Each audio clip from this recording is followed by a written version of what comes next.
За сайн байцгаана уу хүмүүс ээ. Яасан сулхан бах юм бэ? За сайн байна уу шинжлэх ухаанд шунам дурлагч хүүхэд залуусаа. За би та бүхэнд эсийн гайхамшиг гэдэг нэртэй хэлтгэлээ танилцуулъя. За тэгэхээр ерөнхийдөө бол энэ quantum era гэдэг ийм топик доор явж байгаа. Тэгээд энэ топикоос энэ биологийн шинжлэх ухаан чинь бас нэг арай жоохон өөр шттэ. Тэгээ холбох гээд ийм зураг тавьчихсан шүү энэ ард талд байж байгаа. Тэгэхээр энэ ард талд квант байгаа. Бас нөгөө талд нь 9 байгаа. Тэгээ ямиг яаж мэдхөв ирээдүйд бол магадгүй 9 маань ийм квант шин чанартай энэ төр гэсэн янз янз юм гараад ирж магадгүй. Гэхдээ үгүй ч гэж магадгүй. Тэрийг бол би ерөөсөн мэдэхгүй байна. За тэгэхээр илтгэл гол сэдв рүү орохын өмнө би юуны өмнө та бүгд нэг жижигхэн түүх ярьж өгье. Ямар түүх вэ гэхээр би нэг та бүгдтэй адилхан бүр та нараас ч юм жоохон бага насыг туулсан байхгүй юу. Тэгэхээр тэр бага байж хахад яасан бэ гэхээр миний нөгөө сүүн шүд ингээ ганхаад унчихгүй юу. Үүдэн шүд ингээл унцдаг штэ. Тэгсэн чинь манай аав ээж хоёр миний хүүгийн нөгөө шүд нь сайхан болж ургадгийг нохойд өгчий. Ингээр нохой сайхан шүд өгдөг гэд. Тэгээ яасан бэ гэхээр нөгөө өөхөнд шүдээ ороож байгаа нохойд өгсөн. Тэгэхээр тэрнээс болсон уу яасан би сайн мэдэхгүй байна. Ямар ч байсан миний шүд бол их сайхан болж ургасан. За би яагаад энэ түүхийг яриад байгаа юм бэ гэхээр та эдийн нэг ер нь хэдэнд хийжсэн бэ гэдгийг мэдхийг хүссэн. За өөхөнд өөрийнхөө ганхаад унтсан байгаа тэр шүдийг өгөөд нохойд ингэж өгцөн хүмүүс нь гараа өрг. За тэгэхээр ер нь заалны ихэнх маань өөрөө тэгсэн байна. Та бүгдийн шүд бүгдээрээ сайхан болж ургасан гэдэгт би 100% итгэлтэй байна. Гэхдээ энэ миний ярих сэдвийн яг гол нь биш. Би та бүгдэд өөрийнхөө дараагийн слайд дээр болохоор яах вэ гэхээр ер нь нохойд өгсөний оронд яаж үр дүнтэйгээр тэр шүдийг ашиглаж болох вэ гэдэг талаар өгүүлэх гэж байгаамаа. За одоохон биж байгаа энэ нөгөө слайд хажууд чинь болгох юм. За.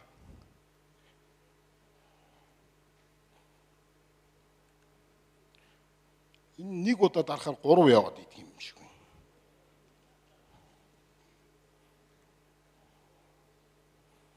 За.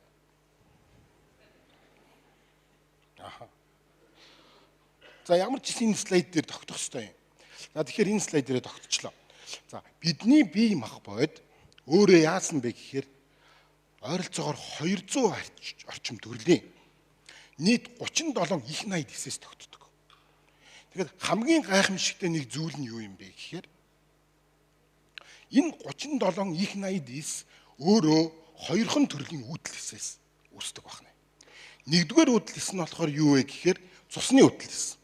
Тархлаа тогтолцоо цусыг бүхэлд нь үүсгэдэг. Хоёрдугаар үүдэлс нь болохоор юу вэ гэхээр мезенхимийн үүдэлс. Энэ маань бүх дотор хэрэгтэн одоо энэ холбогчид, яс шүрмэс, мэдрэлийн гих мэтлэнгийн энэ бүх хэсүүдийг бүгдийг нь үүсгэдэг. Ийм хоёр төрлийн гайхамшигтай үүдэлс байдаг. За. Тэгэхээр энэ үүдэлстэй та бүхэн амьдралынхаа туршид таарч явсан. Тэгээд идэж явсан байна. Яагаад вэ гэхээр нөгөө ясны ингээд нөгөө хавирганы толгой ингээд хаг хадчихсан хүмүүс байгаа бах тий. Ингээ хазангууд яадаг вэ гэхээр дотор талд нэг юм барцгаар хөндөйтэй нөхнүүд үйж идэг штэ. Тэр болохоор юу юм бэ гэхээр цусны үүдэлсийн оршин суудаг газар. Химт ясны чүмэг баг.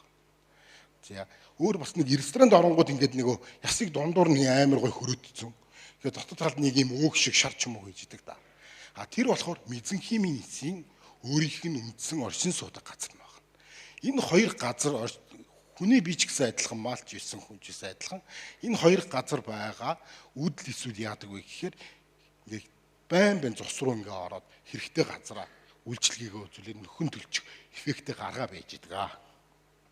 За тэгэхээр ингээд энэ слайдн дээр харагдаад байгаа хүүхдүүд би өнөөдөр юуны тухай ярих гэдэг юм бэ гэхээр эсийн тухай ерөнхийд нь ярих биш. Харин эсийн эмчилгээний тухай ярих гэдэг.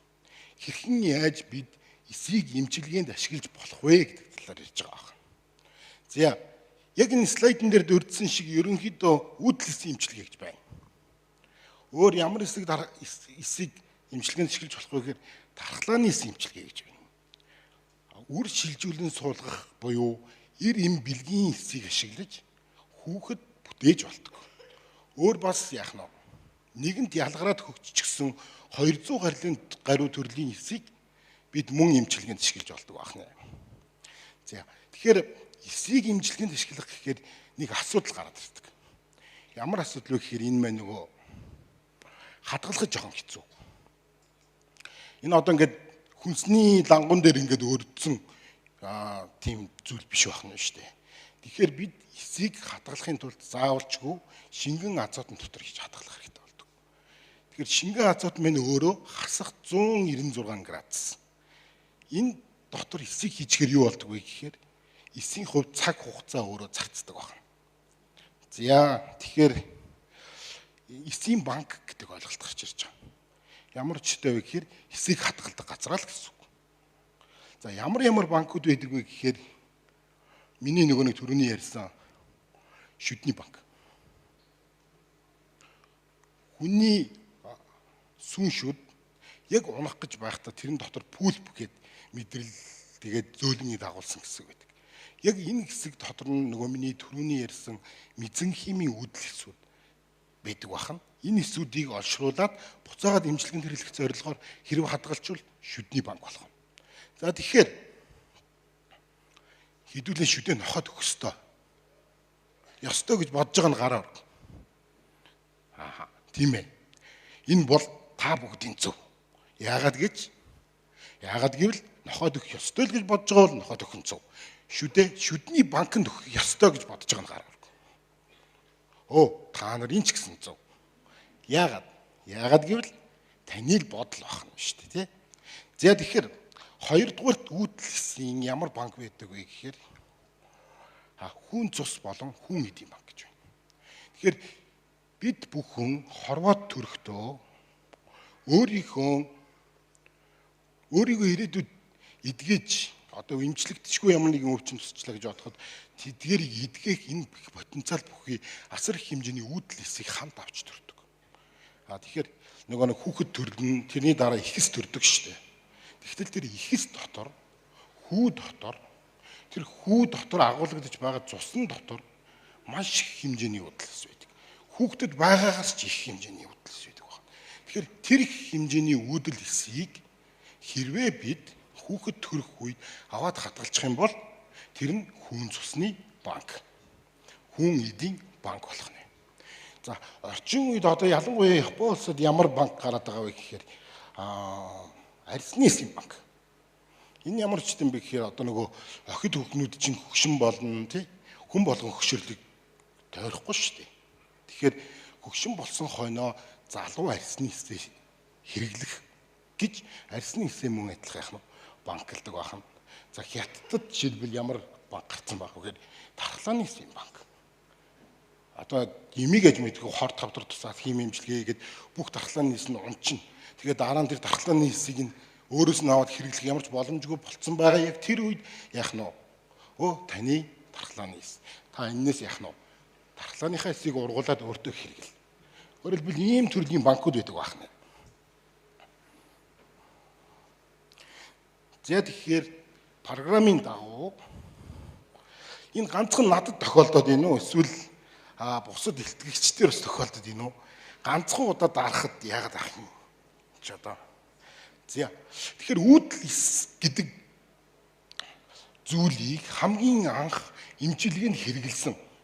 Үүдэл эсийн имчилгээний Godfather энэ зураг болохоор яг энд харагдчих. Тэгэхээр энэ хүн бол өөрөө Нобелийн шагналтан 1990 онд авсан. Энэ хүний судалгааны ажил ямар байсан бэ гэхээр хүний ясны чөмгөнд байгаа үүдэл эсийг хэрхэн хэрэглэх вэ гэдэг талаар байсан. За тэгэхээр энэ зурган дээр нэг жоохон хүүхэд байгааз дүүтэйгээ ам зогсож байгаа. Энэ жоохон хүүхэд хажуу талд нь байж байгаа Нобелийн шагналт одоо энэ их юм. Энэ хоёрын түүх нэг ганцхан ширхэг өвчнөр холбогддог. Энэ болохоор Fanconi анеми. Fanconi анеми гэдэг нь болохоор юу юм бэ гэхээр тэр хүүхдийн ясны чөмөг өөрөө хоосордог өвчин. Үхэл 100%. хизээ нэгэн цагт үхэн. Гэхдээ бид бүгд ч гэсэн хизээ нэгэн цагт үхэн. Энэ Франкон анимитийн хүмүүс айгүй хурдан жоохон байж байгаа нас орох нь шүү дээ.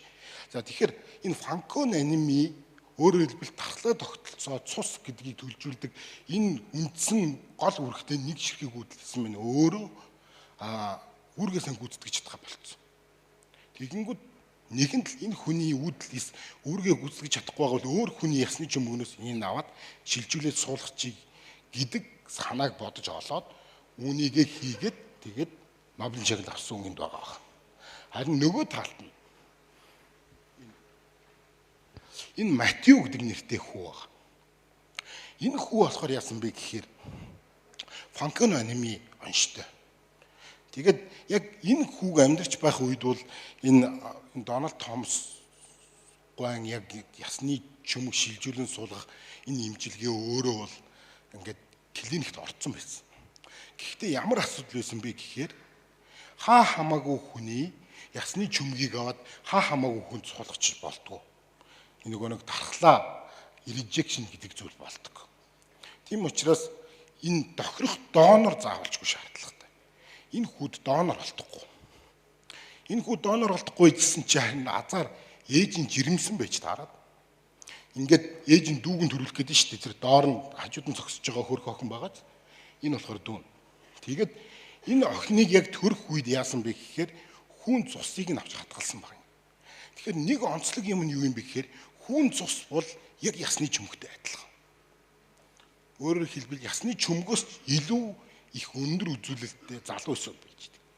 Тэгэхээр дүүгийнх нь хүүн цусыг ясны чөмгөний оронд энэ хүүд шилжүүлэн суулгаад ингээд энэ хүү болохоор яасан бах нь хамгийн анхны хүүн цус шилжүүлэн суулгуулсан хүү болжээ. Одоо 40 настай амьд сэрүүн эрүүл мэндийн хувьд яах нь гайхалтай сайн явж байгаа юм хүү байгаа. За тэгэхээр энэ хүүн цусыг яг тэр үе шилжүүлэн суулгахын тулд яасан бэ гэхээр хүүн цусыг хөлдөө хадгалах шаардлагатай болсон. Ингээд энэ хүүн цусыг шилжүүлэн суулгасны нас 4 жилийн дараа Америкийн нэгдсэн улсад хамгийн анхны хүүн цусны банк нэгдсэн байна. За дараагийнх нь слайд тавиадах юм.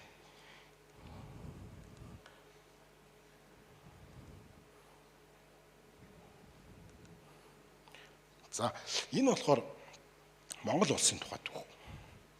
Манай Монгол улсад 2022 онд ясны чөмг шилжүүлэн суулгах гаргалгааг амжилттай хийсэн. Ингээд одоо бол ингээ үргэлжлүүлээд хийгээд энэ технологи бүтэн нутагсчихсан байж байгаа. Харин Монгол улсад 2024 онд хамгийн анхны хүүн цусны банк байгуулагдсан байна. Дөнгөж өнгөрсөн жил гэсэн. Яг давчхан ярих юм бол 5 сар юм. Тэр нь болохоор энэ реклам энд байгаа шүү. Тэр. За одоо та бүхэнд би нэгэн түүх ярьж байгаа. Та бүгд магадгүй энэ зургийг Facebook-ээс харсан байж магадгүй, TikTok-оос харсан байж магадгүй мэдгүй. Ямар социал платформ байна? Тэр бүгдээс харсан байх магадлал өндөртэй. Энэ маань өөрөө юу юм бэ гэхээр Торонтогийн хүүхдийн имлэг байхгүй юу? Тэр Торонтогийн хүүхдийн имлэгийн дотоод шүүрлийн тасаг. Тэгэхээр энэ дотоод шүүрлийн тасагт 1923 онд авсан зураг. Тийм болохоор энэ нэг resolution энэ аюу муу байгаа шүү. Гэхдээ энэ өөрөө ангаах ухааны түүхэн ялалтыг тэмдэглэсэн зураг байна. Ямар түүхэн ялалт байсан бэ гэхээр энэ дасагт нэг чихрийн шижний 1-р хэлбэр гэдэг нэртэй өвчтөе хүүхдүүд хэвтдэг байсан.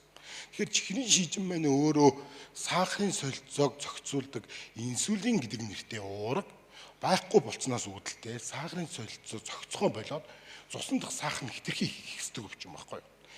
Хит ихсээд байхаар яадаг вэ гэхээр хүн ухаалтад унчна. Ингээд комд ороод ингээд цаашаахан жоохон бийж явах юм бол нас орно л гэсэн. Яг 23 оны энэ цаг мөч байгаад харж байна. 23 оны 4 сарын 15. Энээс өмнө юу болдог байсан бэ гэхээр чихрийн шижин 1-р хэлбэртэй хүүхдүүд нас ордог байсан. Үхлэн 100%. Энд одоо ингээд нарийн ажиглах юм бол яг хүүхдтэйгээ хамт нэг орон дээр хөвтсөн эцэг эхүүд байж байгаа. Энэ эцэг эхүүд бол яг үнэндээ юу хийж исэн бэхээр хүүхдийнхээ хөхийг хүлээгээ байж байгаа гэсэн. Хүүхд нь комд орсон. Ийм гонигтай үхлийн өрөө байсан байна. Имч болон сувилагчид юу ч хийж чаддаггүй. Гэтэл яасан бэ гэхээр энэ Джеймс Колиб, Фредерик Бартон гэдэг энэ хоёр эрдэмтэн өөрсдөө гахааны нойр булчирхаанаас инсулин гэдэг нэртэй энэ уургийг ялгаж аваад ингээд энийг энэ хүүхдүүдэд турсан байна. Тэгээд хамгийн ихнийхээ хүүхдэд хийхэд тухайн хүүхэд маань ухаан ороод энэ чи эцэг эхчүүд гайхаа шүү дээ. Ингээ энэ яг тухайн засагт яг тухайн үед бол 50 гаруй хүүхэд хэвтчихсэн. Хамгийн сүүлийн хүүхэдд хийж дуусахад бүх хүүхэд 100% ухаан орж дуусаад өөрөөр хэлбэл үхлэн хүлээж исэн, хүүхдээ үхийг хүлээж исэн тэр эцэг эхчүүд яасан бэ гэхээр баяр жаргал, үл ойлголцол энэ бүх юм яасан бах нь нүүрэн дээр ингээд доторч гарч ирэхгүй. Тун удахгүй жоохон байжгаад энэ өрөө ингээд баяр баясгалангаар бялхсан тийм өрөө болж оржээ. За энэ бүгдийг хийсэн эрдэмтэн энэ харагдчихэв. Энд бишээ тийм. Тинт. За тэгэхээр энэ хүн болохоор бас яасан бэ гэхээр 23 Нобелийн шагнал авсан.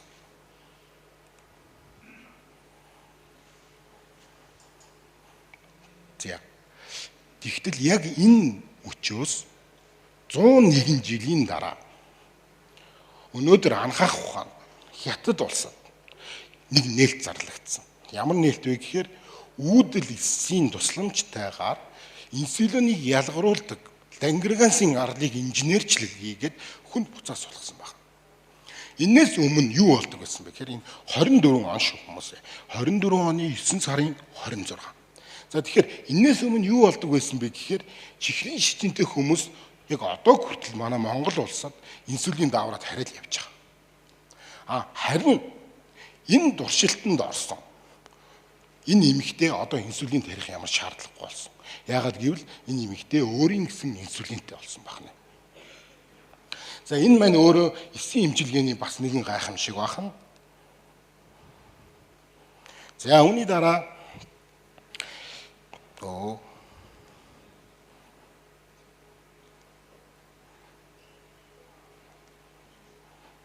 энэ дараагийнх нь слайд мөн байсан тий.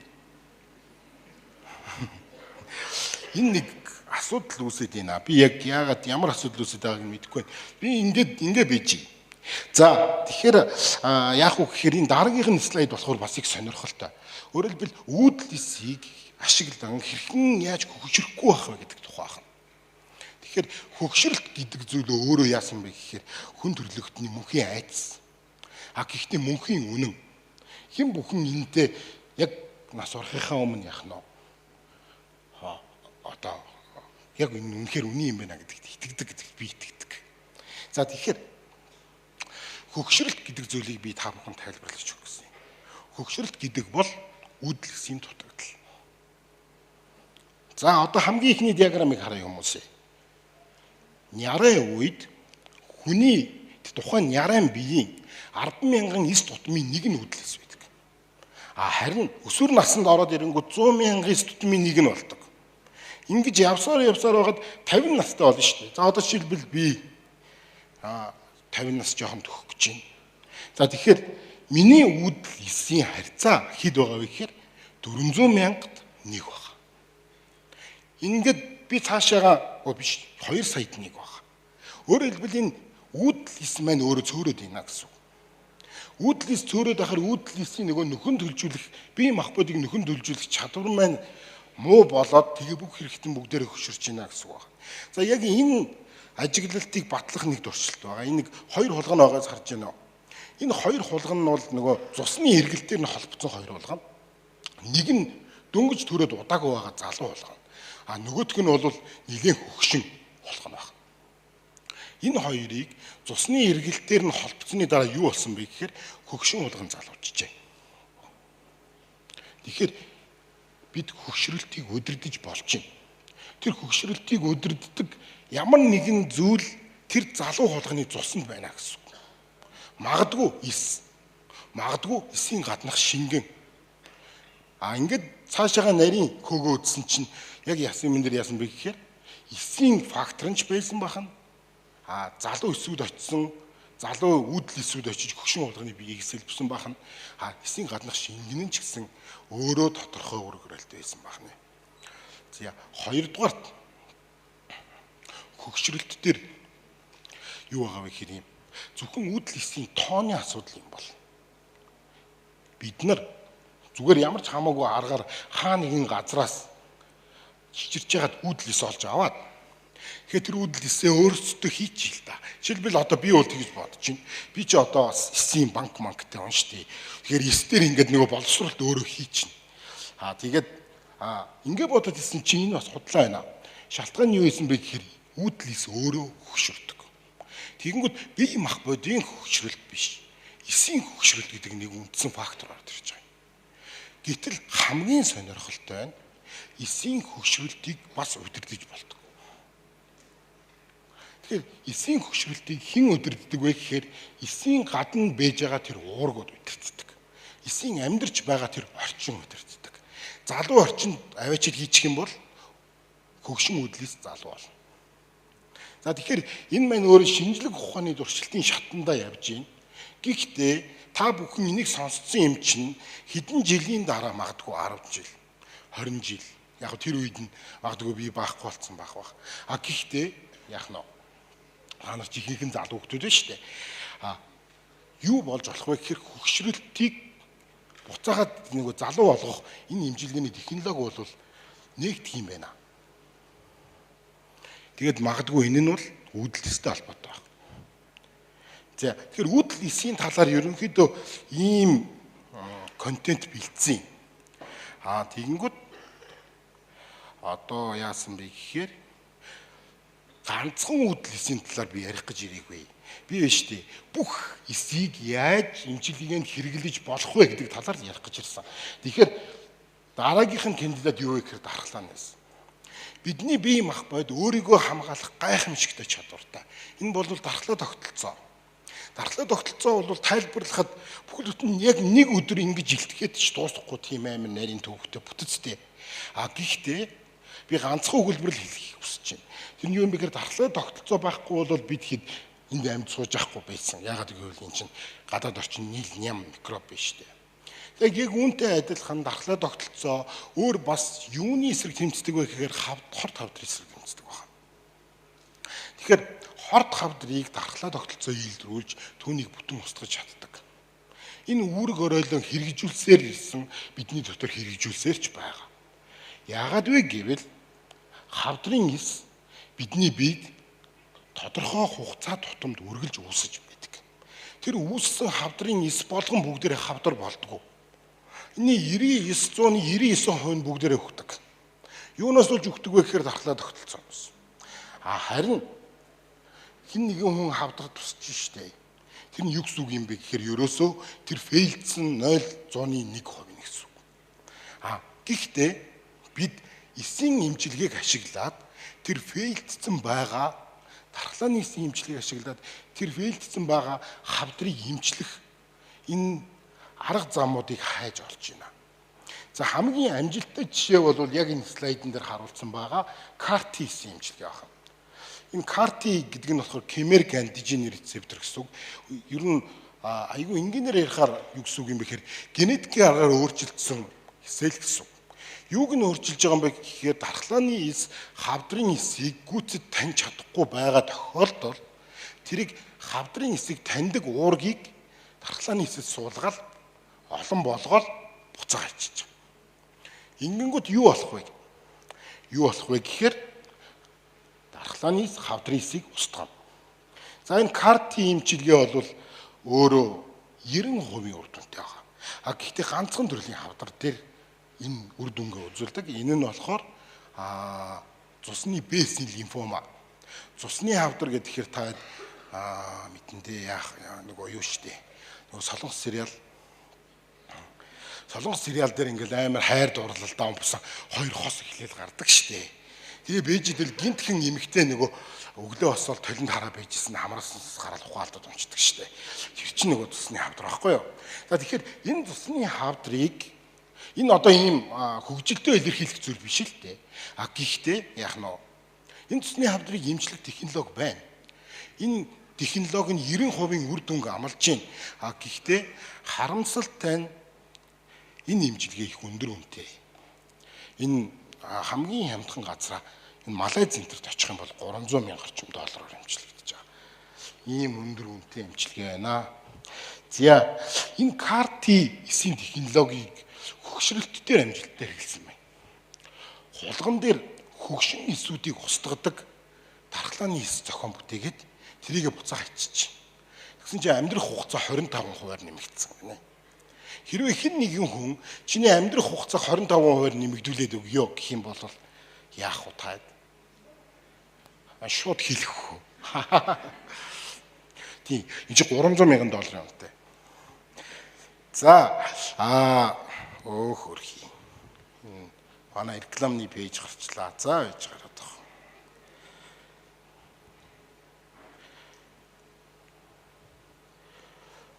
За, энэ нөгөө жирэмсэн эмэгтэйтэй зураг байгаа. Энэ нөгөө үр шилжүүлэн суулгах технологи. Өөрөөр хэлбэл ганцхан өвчин эмгэг дээр биш. Би нэг жоохон хурдтай авчиж заяа. Тэгэхгүй бол цаг маань авахгүй болчих. Тэгэхээр ганцхан өвчин эмгэг дээр биш яах вэ гэхээр нөгөө энэ хорвоод хүүхэд төрүүлэхэд энэ хорвоод хүүхэд хийхэд ангаахын үр шилжүүлэн суулгах технологи өөрөө их ач тустай. Хамгийн анх 1978 онд үр шилжүүлэн анхны амжилттай үр шилжүүлэн суулгалт болсон. Харин Монгол улсад бол би та бүгдэд нэг эрхмийг танилцуулах гэж байгаа. Та хэд вэ штэ тий? Яг тэр эрхмийг энэ тайзан дээр гараад ирэнгүүт нь хаалгад хашин шүү заяа. Энэ болохоор миний найз манай эмнэлгийн эмч Отгүй гэдэг нэртэй хүн байгаа шүү. Энэ хүн хамгийн анхны Монголд үр шилжүүлэн суулгасан хүүхэд төрүүлэхэд өндөн эс биш тэр хамгийн анхны зигот гэсэн тэр зигот эсийг их барьж авсан ийм хүн байгаа. Тэгээд одоо мянгаас олон хүүхэд одоо үр шилжүүлэн суулгах технологиор эцэг ихтэй эрэхтэн тусалсан ийм хүн байгаа шүү. За тэр Отгүй гэдэг энэ дараагийн ток дээр зарлах юм. Нөгөө нэг динзавар хэрхэн яаж амьлуулах вэ? Тэргээд нэг ток дээр нэг хоёр хүн ирээдсэн. Тэрний нэг нь Отгүй шүү. За яа. За энэ дараагийнх нь жишээ болохоор юу юм бэ гэхээр төлөгдлийн эмчилгээ. Тэгэхээр одоогоос 2 жилийн өмнө Америк нэгдсэн улсын хүнс нэмийн агентлагаар хүлээн зөвшөөрөгдсөн юм эмчилгээ байгаа. Энийг би нөгөө нэг биеийн эс буюу өөрөөр хэлбэл үүдэл эс биш, дархлааны эс биш, ялгараад хөгжчихсөн тодорхой эс болоод хэлбэр олцсон байгаа эсийг хүртэл бид нар эмчилгээнд ашиглаж болдог гэсэн нэг жишээ олгож ил оруулж байгаа юм. Тэгэхээр хэрвээ хүний арьс түлэгдээд өрөвсөд ингээд шарах болоод байхгүй болчих юм бол тэр арьсыг өөрийнх нь биеэс авсан жохон арьсыг боловсруулсан эсээр шүршээд эмчилж болдог. Энэ шүршдэг арьс гэдэг нэг ийм эмчилгээ байгаа. За өөр бас ямар жишээ ээж болох вэ гэхээр одоо жишээлбэл мөгөөрсний эс байдаг.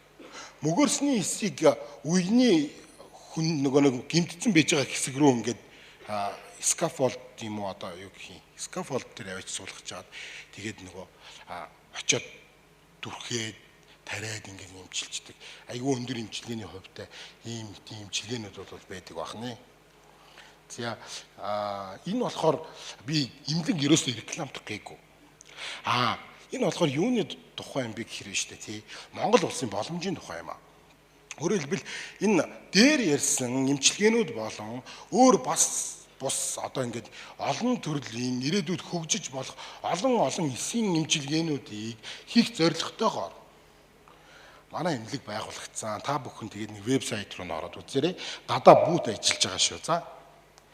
За одоо хамгийн төгсгөлд нь эсийн эмчилгээний ирээдүй.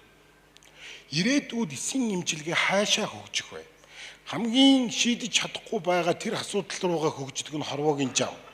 Тэгэхээр энэ хүнийг таньж байна уу? Энэ хүнийг амиотропик латерал склерозис гэдэг мэдрийн хүнд өвчтэй байсан. Энэ хүнд өвчин нэг өөр мөн адил олон мэдрэлийн хүнд эмчилэгддэггүй өвчнүүд байдаг. Энэ өвчнүүдийн ганцхан найдвар нь одоо эсийн эмчилгээ болчиход байгаа. Тэгэхээр ирээдүйд ямар нэгэн байдлаар ийм төрлийн хүнд өвчнүүд эдгэх боломжтой болно. Хоёрдугаарт яг одоо 3D эсээр ингээд 3D принт хийгээд өөрөлд бил хорныхын дооронд эсийг хэрэглээд ингээд 3D принт хийдэг бүр амжилттай болцсон тийм технологи бол алга. Гэхдээ амар их оролдлого явж байгаа.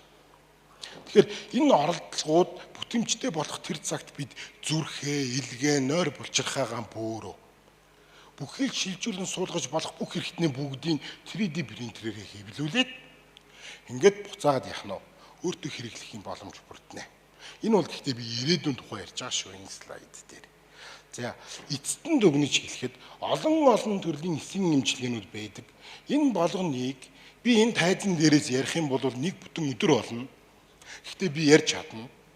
Тэгээ яах нь баг зэрэг юм төсөөлөл олгоод ингээд цагаа хүндэтгээд ингээд энэ илтгэлээ дуусгая. Та бүхэнд баярлалаа.